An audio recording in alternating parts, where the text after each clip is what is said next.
On page what? 84. 84. Yeah. Okay. We're having fun. It's all in the spirit of good film.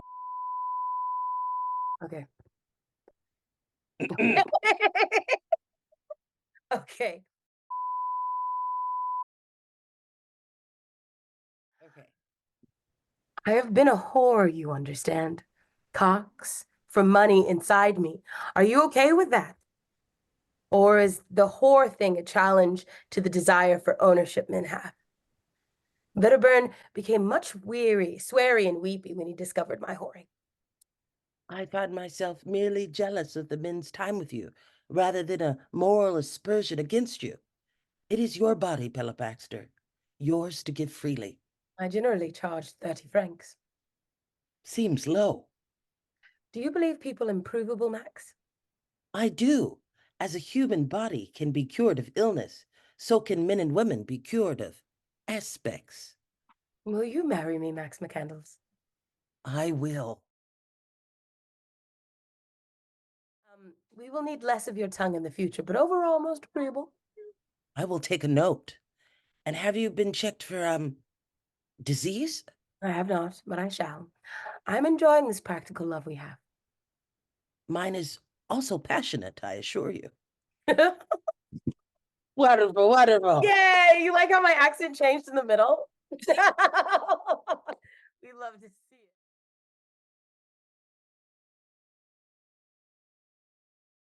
I'm Annalisa, And I'm Ariel, and and this this is is Well Well Chewed to Review. Reviews. We're going to talk about Poor Things. We're going to talk about Poor Things, directed by Yorgos Lanthimos, Mhm. released on December 8th in select theaters. Who we got in the cast? We've got Emma Stone. We've got Mark Ruffalo. We've got Ramy Youssef. Ugh, We've got Jarrod Carmichael. very Um, good. just to name a few of this really well-rounded ensemble cast. And this is a Yeah. science fantasy black comedy, which is based off of the 1992 novel by Alistair Gray, who is a Scottish writer.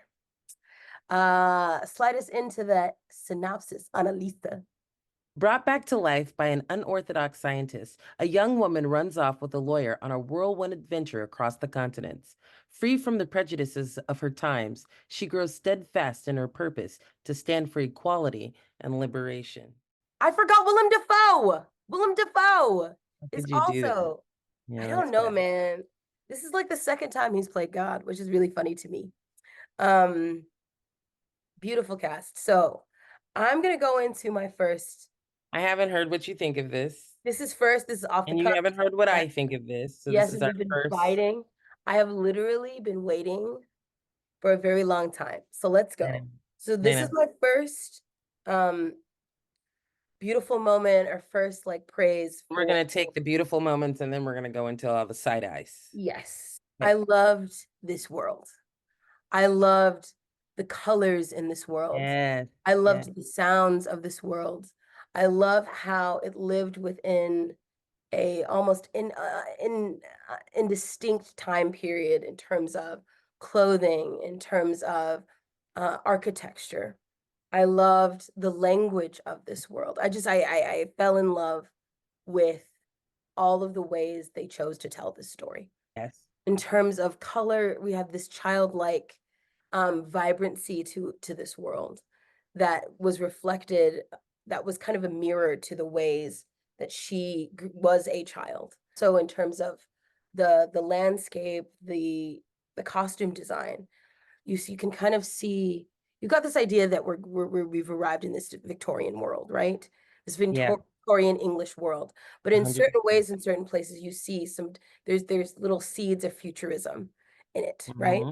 Right. I upon stewing in it, and you think about the subject matter, it's like, okay, you can find what they're talking about in any time period. And this is reflected within the clothing that is worn. Even when I think it's when they're in, is it when they're in Lisbon and she goes outside? It's like her first, after their first furious jumping. And she goes out on her own excursion, and she's got those like fly black glasses on that are very futuristic, and she looks up and there's these flying um contraptions in the sky and how futuristic that is. Yeah.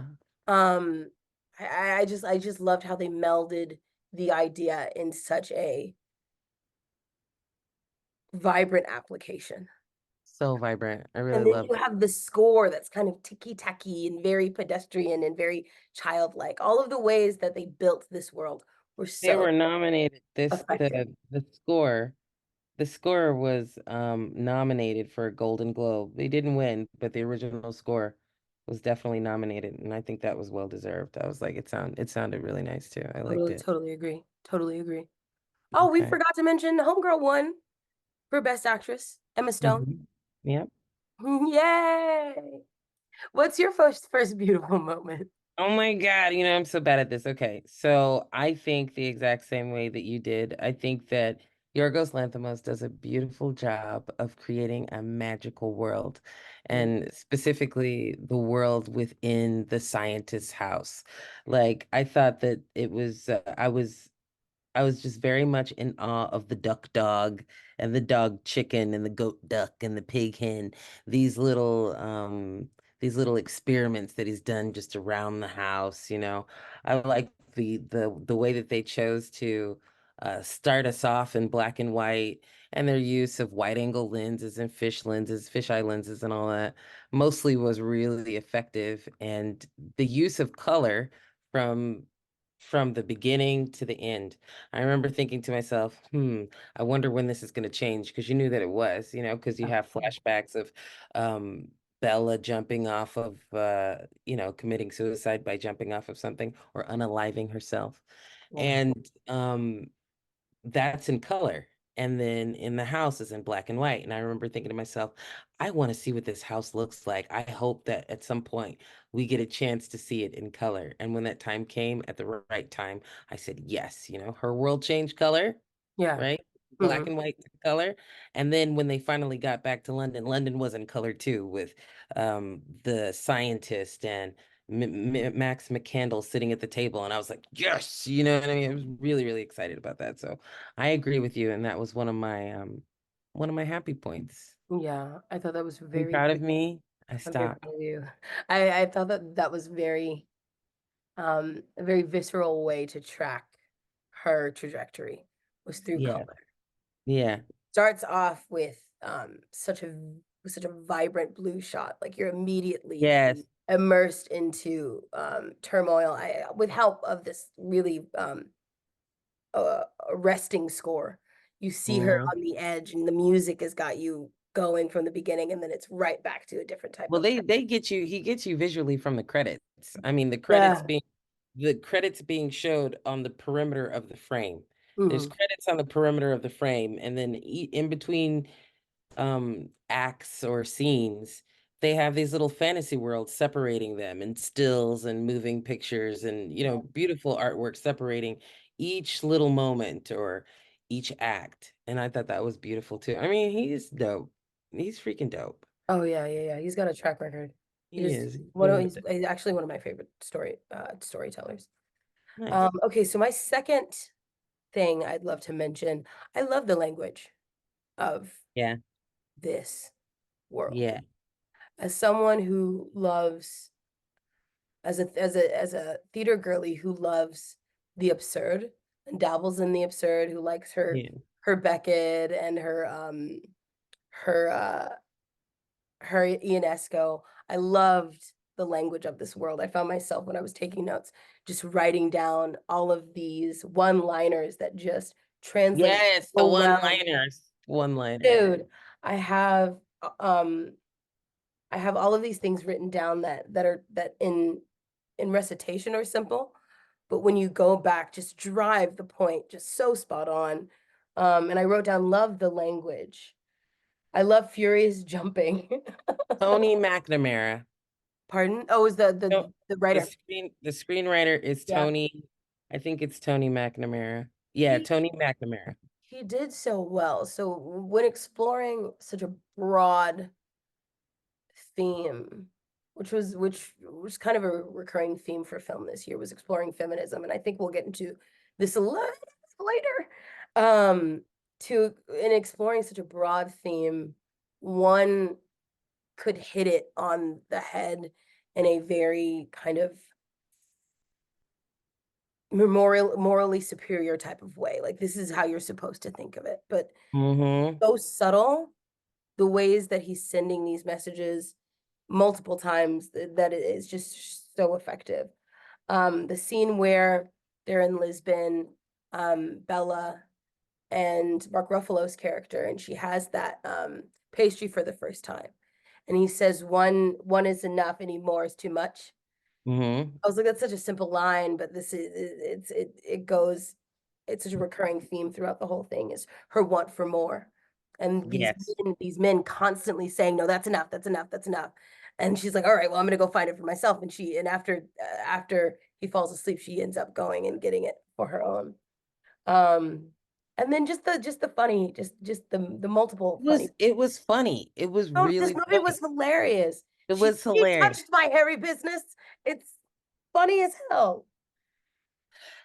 Oh my God. Or how about when she masturbates at the table and her bedmaid, comes there and she was like, I'm gonna fix you. I'm gonna make you happy. Like, Yeah, figure yeah. out how she goes to That's the moment I'm talking about. Yeah, lift up her dress to see. I was just that's the like, moment oh I'm my talking God, about. this I is great. loved, I loved the language of it and how she ultimately found more words to say the same thing. Hmm. Yeah, And how her search became more succinct as she searched for more words. right. I thought that was very interesting. I think Tony McNamara is a beast. I think Yeah. that I read this article about him in Time magazine Mhm. that talked about how he chose to how did you read it? You read it. No, no, no, no, no, no. Please go ahead. Okay, so read this article about him in Time magazine. Alistair Gray said that he wrote it loosely based on Frankenstein. Mhm, Frankenstein's written by Mary Shelley, mhm, the lady.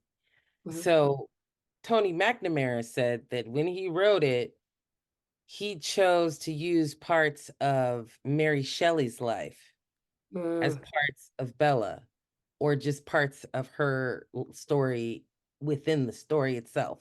Yeah, that So makes I think when she was born, her mother died and she had to stay with her father, lived with her father. She had a bunch of her husband died, and then she used her writing money from Frankenstein to pay for her son, because they had a son together, and she wasn't really a feminist, but she had all these, what we simplify as daddy issues and all this, and he put some of this in there, and her actual father's name was Godwin something. mm, So that's the name of the scientist, blah blah blah. Anyway, I liked what you liked. I thought that tidbit about Tony McNamara and using Mary Shelley to, because Ulster Gray says that he'd never even read Mary Shelley's Frankenstein. He just mhm, knew the premise and he thought mm, it was cool. So that's why he wrote whatever he wrote. Anyway, to your point, what I thought was really great about Tony McNamara's writing was that each character had their own philosophy. And when uh-huh, they had their own philosophy, they kind of summed it up because the whole thing is absurd, but summed it up in little quotes. So um you know, all sexuality is amoral, says somebody, you know what I mean? Says one of the characters. Um, one of them talks about God, hmm? I Y- think the father said that. Yeah. yes, and then God says, and then she says, Bella says, I have adventured and have found nothing but sugar and violence. It is most charming. I am fine. Like they use all this exactly. They use all Found these little sugar and comments. violence. Exactly. Polite society will destroy you. Annalisa! Hope is smashable. Realism is not. Annalisa, it's literally, you can't see it, but it's up Exactly. I see it. Because so we're good. together, bitch. That's why, because we're together. Okay. So I'm saying, like, he, in his writing and in this absurd little story world, he Hmm. assigns to each character a philosophy. And that philosophy is thrown about in these little statements here and there. These Yeah. very simple things, but I thought his use of it really was good to sum up the way the character thought, each individual character thought, and I Yeah. thought that was dreamy as fuck. I also really love how I love that you bring that up. I didn't even think about it Yeah. like that because at certain points their philosophies are completely either betrayed or discovered to be kind of null to in some ways. But Tony McNamara, Null in that she whether she takes the advice or not on her journey, like she's gone out to yeah, different countries, she's exploring different parts of Europe and Portugal or wherever the hell she is, and she's discovering all these places, and she's people are telling her what they think of things the whole time, and she's choosing whether to take them or not and filtering them out. And I don't know, she was I found convinced it going on extremely her own. literal. Yeah, Literal and dreamy though. Literal, but it was okay. You yeah. know what I mean? I think with any type of absurd piece, you kind of have to ground the world. You have to ground the world in the message. So everything else is just added on to further reiterate what is being said fairly. What people think aren't isn't being said plainly. It really is. Um, Yeah. I'm glad that you brought up Tony McNamara. He is the creator of The Great, which is one of the best series. It just got canceled, but it's one of the And best and series wrote for ever. what did he wrote with her in it? This is not the first time they met. Cruella. Oh, Did some of that in Cruella, yeah. well, okay. All right, now we going to side eyes. Side eyes. Okay. The first thing I So, wrote down for side eyes, okay. I I literally can't just wait. put, and this is just going to open a larger conversation that I think I've been wanting to have for a long time, especially after seeing Barbie last year. So the first thing I wrote down is white feminism. Oh, How so close and yet so far. That was my side eye for the and that feeling was evoked by this moment simply when she's talking to Jarrod Carmichael after he's held her after she's seen the destruction and the poor and sobbed because oh my God, this exists in the world, and she says to him, you're a broken little boy who can't take the pain of the world, right? And now I know that this is a world in of itself and there's a context that we are applying to it that isn't necessarily set up in the world. But when I see this woman, this white woman saying this to this dark-skinned black man, I'm just like, what? you're like poor taste. Did anybody run this by What is did anybody run this by the review team? what is going on? And then shortly afterwards, go back to her room, starts crying and says, I'm tired, I'm gonna go to sleep. My dude, my dude. And it took me a while it took me a while because you texted me and you're like, all right, I'm excited to talk about this because after Yeah. a couple of days, it's sitting different in my chest. And Yeah. honestly, after the Golden Globes, after her win for Best Actor, Hmm. after, after the fact that Barbies and the Zeitgeist came back into my head, I really feel like, Hi, especially Barbie. Hi Barbie, those movies back to back and coming out in the same year, it's for a reason, right? And you have this large contingency of white female um, filmmakers. I think it's also because I watched Saltburn, which was Oh written. my God, I tried to watch Saltburn the other night with Darren and Oh, your husband would not have that, but I love Emerald but Fennell. I will venture to watch it again on my own because I read the premise and I was like, and after what do you call it? Come on, tell me. Where the guy cut off his finger. The movie where the guy cuts off his finger if his friend won't leave him alone. Oh, Banshees of Inisherin. Yes. Barry Keoghan. Oh Oh, God. he is delicious. And that's one of the reasons why Super I watched talented. it. But I also love Emerald Fennell, who did Promising Young Woman, Oh, which is another movie to add to this long line of white feminist um, film exaltation. Not taking away from the fact that everybody has a perspective, right? right. And not every story needs to be told from every single perspective. But Right. if the overarching idea is to explore what feminism is, or Mm, this is a feminist film or a film that explores the expanses of feminism. Why is mm. everyone that is pushed to the forefront told from one perspective? And is that fully feminism if we are not endeavoring to Absolutely not. understand how this system affects every single one, every single person in its intricacies? And my Mm. thing is when I bring this up, because I brought this up last year when we were talking about Barbie. And I was met with, well, there's not enough time to talk about all the different intersections. I'm like, bruh, like this is film. We can literally use 2 seconds, a shot, a look, a sound to explore the intricacies and the ways that this shit is combated by different people from different vantage points. I don't accept that anymore. You know what I mean? This idea that Mhm. we need more time or there needs to be a larger, overarching idea to actually fully explore what feminism is. I call bullshit on that. Yeah, I'm with you on that 100%. I think there's two of me's that experienced this movie. There's a Mm. part of me, the me that saw it and left the theater feeling very much like the way that they wanted me to, which was like, if you just ignore societal norms, you too can create the life that you want to live. If you just ignore them, or if you just, if you just be you and think logically and really just follow your own um visceral reactions to things and wants and desires, that you can achieve that and you can create that world. That was amazing. I love that. How would it be for a person to experience um society with an adult body and a child mind growing within it? When people on the outside meet you as an adult, they treat you differently. So how with a child's brain would you filter society? That was cool for me, the idea of thinking like that. Like, how would life be different if you had that? How would life be different if you had the natural reactions of a child in an adult body growing rapidly? Yeah, okay. That was fine. And then there was a part of me that went and watched them all trying to make this feminist movie. Like, here's the thing, like,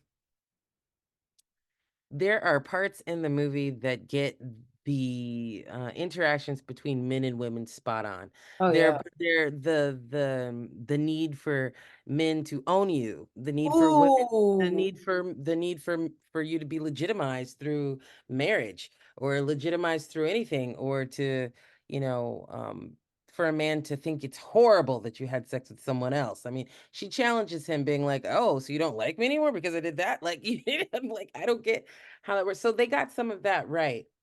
But where they get it wrong, to me, is that if you're going to talk about feminism and tout it as feminism, one would have to explore way more in depthly than just sex. And Yeah. sex is a humongous part of everybody's life, and it teaches you amazing things. But everything else that she learned, being a socialist, or being, because she was going to socialist meetings, or, um, wanting to be a doctor in a time where there weren't very many female doctors, which came later. They were all kind of like asides. Yeah. She was like, Everything I'll wasn't a be a side. doctor. Yeah. Yeah, why can't I spit out food that doesn't taste good to me at a table? Like, all Mm. these other little things that they could have expanded on a little bit more were left out. And so I think that the quote unquote feminist experience is, like you said, multiply pronged. Yeah. And so if you want to say that this is a movie about sexual liberation and discovery, Mm. 100%, 100%, Mm. within an absurd world with this and that, then that's cool. But I mean, to kind of like tout it as that is just a little bit disingenuous, I would say. Yeah. Yeah. And almost cheap. Yeah. Yeah. Almost a little cheap. Do you get what I'm saying? Maybe I was a Absolutely. little too I think long-winded. I agree with you in terms of interactions between men and women. The point where she's reading on the deck of the ship, and he Yeah, comes over to her and she looks at him and she says, "You're my son," right? yeah. I was like, "Oh, what a beautiful line! Like, get out of my way." You know what I mean? Like you're soaking up my race. You're just too close, right? I love that. But I get what you're saying. I think there's also something to be said that this was written by man. And I wonder if liberation was kind of pigeonholed in this way for it to be sexually Yes, because it was it was it was written by a pigeon man. It was pigeonholed by okay, because that's another side eye that I have. I'm like, okay, Tony McNamara wants to tell Time magazine that he was inspired by Mary Shelley's life, who Mary Shelley, who they say was not a feminist at all, but her mother was, and she resented her because she died during childbirth, or all this other stuff. Mhm. I'm like, okay, so the book itself was written by a man. Then a man goes and writes the screenplay. Then a man goes and directs the movie. Direct. And then the majority of the main characters in the movie are men. Man. And the moments that she has to relate to other women, the most her caretaker, or her the lady, the black beautiful lady in the brothel that she ends up having sex Ooh, with, she was great. And beautiful. they kind of, again, it's an aside, so Yeah. you get this idea that it's very clear. That's why you're like, Quit playing, it's cool. You guys like sex. You Yeah. guys want to see Emma Stone naked. Yeah. You guys can relate to the idea of a man and woman relationship because there's a man in it, of course. Yeah, He sure. needs to have a perspective.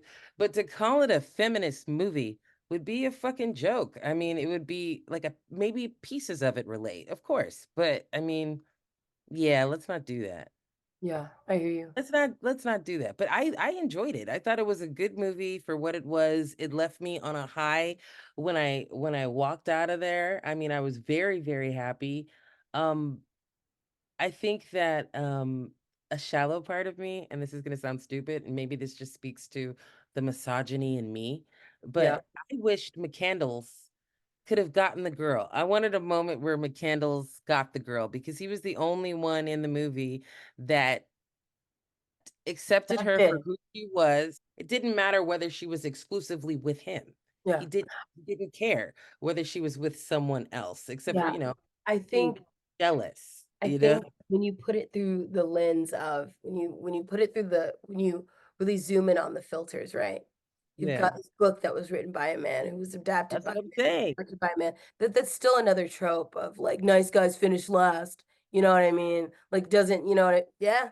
Yeah, yeah, yeah, I hear It's you. okay. Just say the truth. None of us can do anything without having our perspective smeared on whatever we do. That's why we do what we There's do. no way. There was a point in the movie where she was laying in her bed naked and she was touching herself, and it wasn't really clear whether or not she was masturbating yet. And the camera looked upon her not like a woman would. Mhm. It's not the way, I'm sorry, it's just not the way a woman would. It's very clear. It was very clear to me that there's a man behind the camera. It was very clear to me that, like, as much sex and how the sex and all this other stuff. It was clear to me that there was a male figure or figures in charge of the whole shit. Yeah, I hear In you. charge of the whole shit, and that's okay. I hear Like, you. that's okay. All I'm saying is don't create this magical fantasy world and use it as like this vehicle to say that this is a powerful feminist movie, because it fucking isn't. No, Because it isn't. It touches on one expounds on one point, sex. So just say that this is a movie about Bella Baxter, who has the mind of her unborn child and the body of an adult, who is brought back to life and discovers her world sexually. sexually. Exactly. Yeah. Let it be like that. And then once it's like that, Yeah. If that was the synopsis, affected. You did that. you You did that. did that. They did Yeah, that. you did that. Also, Um, I didn't like the freaking I liked the fisheye lenses. There were parts of it. I thought the movie was beautiful, but I thought there was parts where they overused the fisheye. I mean, there was a point where I was just like, okay, again, all right. We get it. We get that we're peeking into this world, and the feeling is maybe we shouldn't, or we feel that we know that you're trying to make it more of a magical, fanciful place. You succeeded. But after like the fourth time, third, fourth time, I was just like, please stop. Can we yeah, stop? I hear you. You're artistic. We get it. You're dope. We He's get it. dope. He's dope. You're creative as shit. Yeah. Yes. Stop it. Stop it now. Enough. Enough.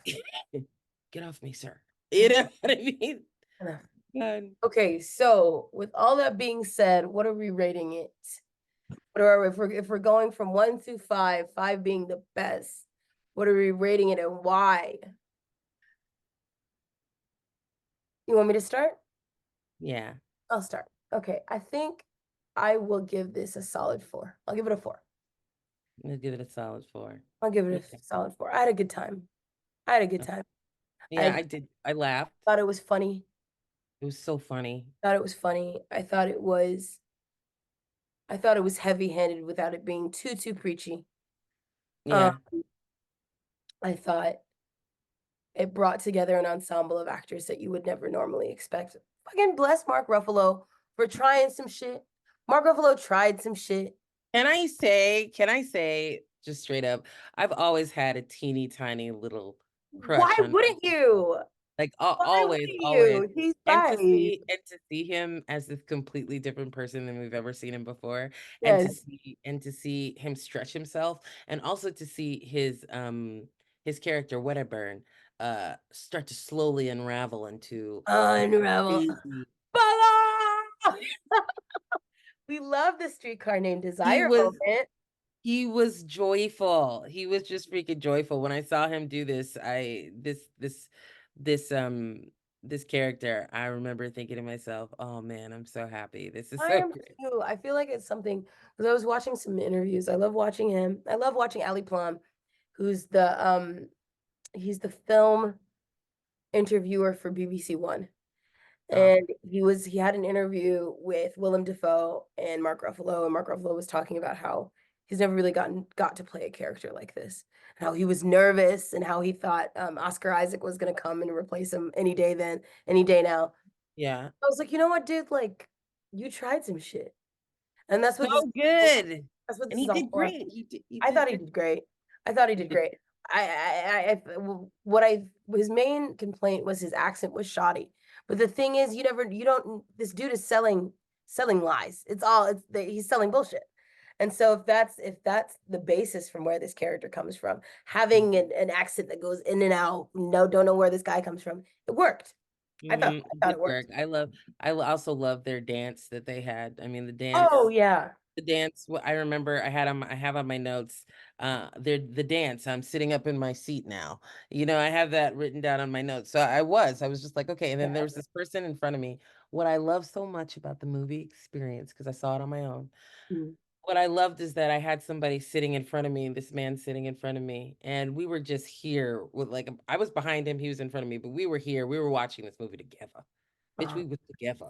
we go Okay. together. And that's what I love about the movies is that you can go into a dark room with complete and utter strangers and Yeah. have a moment together with them. Mm, And me and him are laughing at some of the same things. And after the first couple of laughs, we got comfortable with laughing and having our reactions to the movie. And yeah. everybody in the theater, which weren't very many, it was a rainy day out here in Virginia. Um, Everybody was laughing on the same cues. I mean, it was fucking hilarious. So No, it yeah, was fun. a solid 4 Yeah. I give it is a 4. I give it a 4. yeah, it's a solid 4. All right. Well, the next film we're seeing is The Book of Clarence. With Lakeith Stanfield, James Mm. Boy. I'm very excited. Look at her, very excited. I You've taken am. this liberation thing, Huh? taken to this feminist liberation. I've been liberated. These men So have liber liberated me. I've been delivered by a bunch of dudes, by a bunch of white men that white dudes. hurt a little bit. Well, I'm Annalisa, I'm still RAL. and this is Well Chewed.